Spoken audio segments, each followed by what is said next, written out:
नमस्कार मित्रांनो, माझं नाव आसिफ आणि मी डोंबिवलीवरून मुरबाड तालुक्याच्या म्हस्या जत्रेसाठी निघालोय.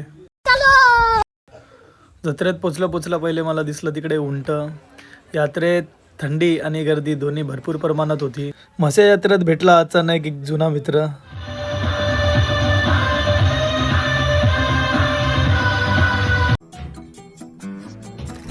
यात्रेत पालख्या यांची लाइटिंग आणि लोकांचा प्रतिसाद जबरदस्त होता.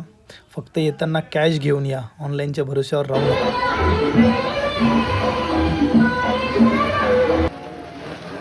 मौत के कुएं में देखा भाई, ग्रेविटी नाम की चीज़ ये बंदे के लिए एग्जिस्ट ही नहीं करती. देख लीजिए आप कैसे चला रहा है वो. यात्रेत दर्शन केले आणि घरी जाता जाता या काकांना थोडासा हात लावून दिला. अचानक भेटलेल्या लालामुळे आमची म्हस्याची जत्रा एकदम मेमोरेबल झाली. फार्म हाऊसला गेलो, तिकडून जेवलो आणि त्यानंतर परतीचा प्रवास गाठला. पुढील ब्लॉगसाठी चॅनलला सबस्क्राईब करा.